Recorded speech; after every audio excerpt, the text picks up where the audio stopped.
চলুন আজকে আমি একটা নতুন ধরনের চিকেন বানাচ্ছি। চিকেনটা বানানোর জন্য একটা কড়াইতে তেল নিয়ে নিলাম, নিয়ে আমি 3টে বড় বড় পেঁয়াজের কুচি করে ভেজে নেব। পেঁয়াজটা হালকা গন্ধটা চলে যাওয়ার পর আমি 3টে বড় বড় টমেটো দিয়ে দিলাম, আর কিছুটা কাঁচা লঙ্কা। যে যেমন ঝাল খাবেন সেই হিসাবেই লঙ্কা দিতে হবে, বাড়াতেও পারেন কমাতেও পারেন।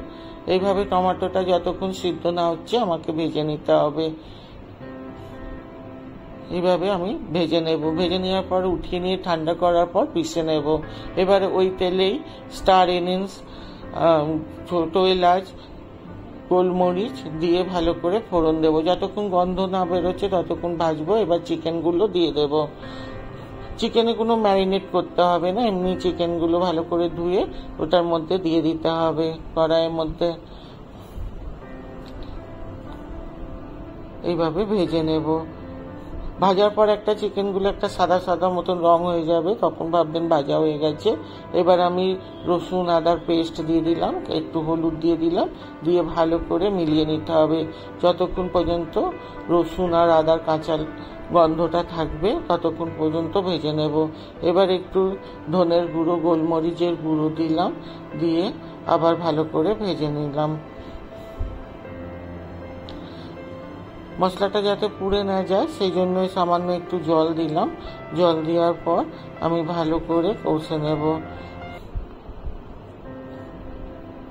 এবার একটু নুন দিয়ে দেব আন্দাজ মতন।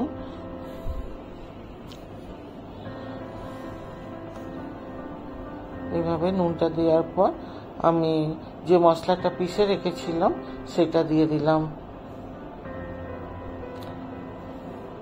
এইভাবে মশলাটা খুব ভালো করে মিলিয়ে নিতে হবে। মশলাটা তো ভাজাই আছে, অত টাইম লাগবে না। এইভাবে ভালো করে মিলিয়ে নেব। একটু ঢেকে ঢেকে বানাতে হবে, তাহলে চিকেনগুলো সিদ্ধ হয়ে যাবে। এবারে আধা বাটি দই খুব ভালো করে ফেটিয়ে নিয়ে দইটা দিয়ে দিলাম। একটু কম আঁচে দিতে হবে, না হলে ফেটে যাওয়ার ভয় থাকবে। দইটা খুব কম আঁচ করে আমি এটা ভালো করে মিলিয়ে নেব দইটা।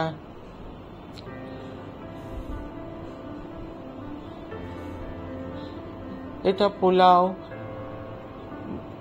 ফ্রাইড রাইস, নান, পরোটার সাথে খুব ভালো যাবে। এইভাবে একবার বানিয়ে দেখবেন, সবার খুব ভালো লাগবে। খুব বেশি মশলাও লাগে না, কিছু না, সামান্য মশলা দিয়ে এটা হয়ে যায়। এবার একটু ক্রিম দিয়ে দিলাম, ফ্রেশ ক্রিম। ফ্রেশ ক্রিম না থাকলে আপনারা দুধের যে সর হয় সেটাও ফেটিয়ে দিতে পারেন। এইভাবে ফ্রেশ ক্রিমটাও খুব ভালো করে মিলিয়ে নেবো। ফ্রেশ ক্রিম দেওয়ার পর বেশিক্ষণ রান্না করতে হয় না। এইভাবে এবারে আমি কিছুটা কসুরি মেথি হাত দিয়ে গুঁড়িয়ে দিয়ে দেব, আর একটু গরম মশলার গুঁড়ো দিয়ে দেব। এইভাবে ভালো করে আবার সবকিছু মিলিয়ে নেব। এবারে একটা প্যানের মধ্যে 2 চামচ ঘি দিয়ে দিলাম, আর কিছুটা কাঁচা লঙ্কা চিরা দিয়ে লঙ্কাগুলো ভাজা পর্যন্ত আমি গরম করে নেব। নিয়ে মাংসের মধ্যে ঢেলে দেব। এটা একটা খুব সুন্দর গন্ধ আসে কাঁচা লঙ্কার আর ঘিটা।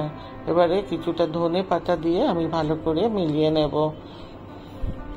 এইভাবে একবার বানিয়ে দেখবেন, খুব ভালো লাগবে খেতে, সবাই খুব পছন্দ করবে। এবার আমি পরিবেশন করব। এটা বোনলেস চিকেন দিয়েও করতে পারেন। ব্যাস এইভাবে, যদি ভালো লাগে লাইক করুন।